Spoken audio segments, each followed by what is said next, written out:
मिर्ची लगाकर हम किस तरह से ज़्यादा मुनाफा ले सकते हैं और कौन सी वैरायटी अच्छी रहती है और किस तरह से हम इसका रखरखाव कर सकते हैं, क्या विधि है लगाने की, किस तरह से हम अच्छा इससे लाभ कमा सकते हैं। दोस्तों मेरे किसान भाइयों, इन्हीं सब बातों पर आज चर्चा करेंगे।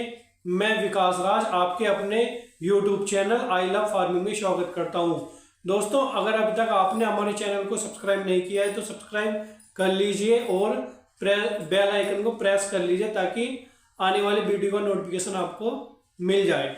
जैसे कि मैं आपको बता दूं कि मिर्ची की बिजाई के लिए इस टाइम पर सबसे अच्छा समय चल रहा है। दोस्तों अगर आपने पहले ही इसकी बिजाई कर दी है तो अच्छी बात है। अगर दोस्तों अभी तक आपने इसकी बिजाई नहीं की है यानी कि बुआई नहीं की है तो दोस्तों कर लीजिए, क्योंकि इस टाइम पर अगर आप इसकी बुआई कर लेते हैं तो दोस्तों जुलाई अगस्त तक इसकी हार्वेस्टिंग कर सकते हैं और आप मुनाफा कमा सकते हैं। दोस्तों जैसे कि आपको पता है कि इसकी डिमांड तो कभी कम होती नहीं है मिर्ची की, और दोस्तों इसकी हार्वेस्टिंग भी अच्छी खासी हो सकती है जिससे आप मुनाफा कमा सकते हैं। तो दोस्तों किस तरह से आप इसे कर सकते हैं, टाइम ना वेस्ट करते हुए शुरू करते हैं। तो दोस्तों आपको सबसे पहले अपने खेत में 1 एकड़ के हिसाब से मैं आपको बता रहा हूं, आपको देसी खाद 2 से 3 ट्रॉली डाल देना है। दोस्तों देसी खाद डालने के बाद में आपको जुताई करनी है अपने खेत की, और दोस्तों जुताई करने के बाद में आपको कुछ रासायनिक खाद डालने हैं। जैसे कि दोस्तों आपको 30 किलो डालना है DAP, 30 किलो पोटास और दोस्तों 30 किलो यूरिया, और दोस्तों आपको 8 से 10 किलो सागरी का डालना है। और मेरे किसान भाइयों एक आता है UPL साफ के नाम से, ये आपको ये 4-5 चीजें आपको मिक्स कर लेनी है और ये आपको अपने खेत में बिखेर देनी है। ये सब बिखेरने के बाद में आपको करनी है जुताई। तो दोस्तों जब आप जुताई कर लेते हैं और उसके बाद में जब आपका खेत सूख जाता है यानी कि जब मिट्टी थोड़ी बुरबुरी हो जाती है, बुरबुरी होने तक आपको इंतजार करना है। आपको उसमें बेड बना लेने हैं, यानी कि बेड क्या होता है दोस्तों, एक गुल बनाने के बाद में कुछ उठा हुआ जो हमारा किनारा वो होता है उसे बोलते हैं बेड। और दोस्तों बेड की हमें एक दूरी रखनी है 4 फीट की, एक बेड से दूसरे बेड की दूरी रखनी है 4 फीट की। और मेरे किसान भाइयों उसके बाद में दोस्तों एक बात मैं आपको बता दूं कि आपकी जमीन गीली नहीं होनी चाहिए, यानी कि नमी नहीं होनी चाहिए जमीन में, यानी कि भुरभुरी मिट्टी होनी चाहिए। यानी कि आप हाथ से छू करके देख सकते हैं, आप किसान लोग हैं आपको पता होगा कि भुरभुरी मिट्टी किसे कहते हैं। तो दोस्तों आपको फिर बाद में उसमें अगर आप नमी वाले खेत में आप बेड बनाते हैं या बिजाई करते हैं तो दोस्तों आपको रोग देखने को मिल सकते हैं बाद में। तो आपको मिट्टी भुरभुरी होने देनी है, और मिट्टी भुरभुरी होने के बाद में आपको बेड बना लेने हैं, और उसके बाद में दोस्तों आपको प्लांटेशन करना है। यदि दोस्तों आप नर्सरी लेते हैं या नर्सरी आप करते हैं तो दोस्तों आप मल्चिंग वाली नर्सरी कर सकते हैं। प्लास्टिक मल्चिंग के द्वारा बिजाई दोस्तों वो आपकी सिंचाई में मदद करती है और आपके खेत में खरपतवार को मेंटेनेंस करने के लिए भी मदद करती है। आप ऐसे ही बिजाई करना चाहते हैं किसी शॉप से बीज खरीदने के बाद में, तो दोस्तों मैं आपको बता दूं एक आता है VNR के सीड्स, आते हैं दिव्य शक्ति सीड्स। दोस्तों ये सीड्स सबसे अच्छी वैरायटी के, सबसे अच्छी क्वालिटी के हैं। यदि आप और भी कोई लेना चाहते हैं तो दोस्तों आप दूसरे भी ले सकते हैं, ये आप पर निर्भर करता है। बट दोस्तों मैंने आपको बता दिया है ये थोड़े कॉस्टली यानी कि महंगे पड़ते हैं। तो दोस्तों आपको उन बेड पर जो आपने बेड बनाए हैं उन पर इसकी बिजाई कर देनी है। बिजाई किस तरह से करनी है, आपको एक पौधे से दूसरे पौधे की दूरी रखनी है दोस्तों 1 फीट, जिससे दोस्तों आपको हार्वेस्टिंग में भी अच्छी मदद मिल सकती है इसके द्वारा। और दोस्तों आपको जो बिजाई करनी है, जैसे आपने एक पौधा ही लगा दिया तो दोस्तों उसके बिल्कुल बराबर में आपको दूसरा पौधा नहीं लगाना है।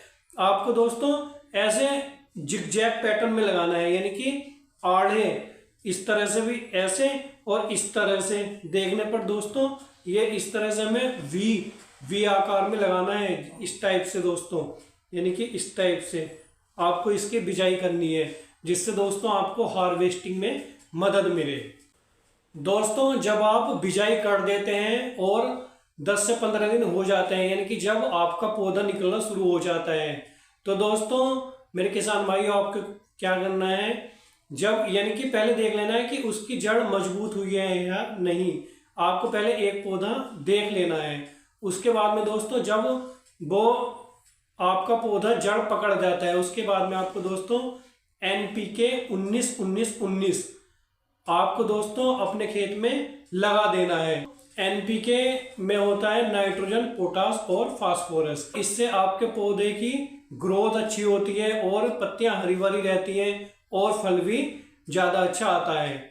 इसके बाद में दोस्तों आपको करना है एक स्प्रे, यानी कि NPK 19-19 के बाद में आपको एक सिंचाई करनी है पहले हल्की, और जब आपके खेत में नमी रहती है, यानी कि नमी रहनी चाहिए थोड़ी सी, उसके बाद में आपको करना है स्प्रे, यानी कि ह्यूमिक एसिड आता है उसका आपको स्प्रे करना है। वो लेना है आपको 300 से 400 ग्राम लेना है, उसका आपको स्प्रे कर देना है, यानी कि एक कैन के साथ में।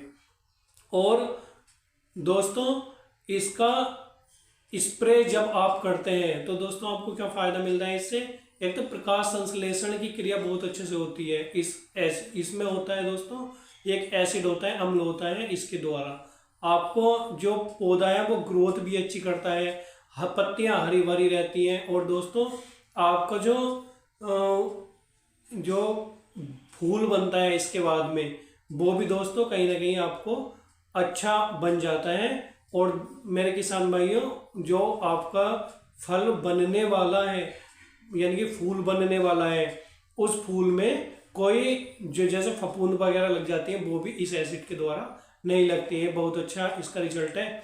और दोस्तों इसके बाद में जब आप ये काम कर लेते हैं, जब आपकी जो स्टेज है मिर्ची की वो हो जाती है फ्लोरिंग स्टेज में, तो आपको NPK 12-61-0 लेना है। इसके बाद में जब आपकी जो स्टेज है मिर्ची की, जब वो फ्लोरिंग स्टेज में आ जाती है, यानी कि फूल निकलना शुरू हो जाता है।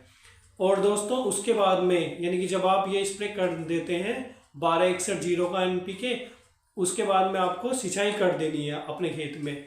और दोस्तों सिंचाई करने के बाद में जब नमी रहती है, यानी कि 7 से 8 दिन बाद सिंचाई के, दोस्तों इसके बाद में आपको करना है स्प्रे किस चीज़ का करना है? आपको करना है सुमिटोमो का स्प्रे। सुमिटोमो एक दवाई आती है, शीशी आती है फर्टिलाइजर, उसका स्प्रे करना है। उसमें आता है दोस्तों जिब्रेलिक एसिड आता है, और उस जिब्रेलिक एसिड का क्या काम होता है? आपका फल फूल अच्छा बनता है, और दोस्तों उसमें जो यानी कि चेपा वगैरह लग जाता है वो नहीं लगता है इस जिब्रेलिक एसिड के द्वारा जब आप सुमिटोमो का स्प्रे कर देते हैं।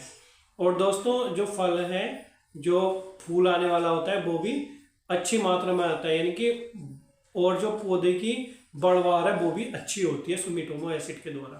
तो मैंने आपको ये मिर्ची की खेती से संबंधित आपको जानकारी दी है। आशा करता हूँ आपको ये जानकारी अच्छी लगी होगी।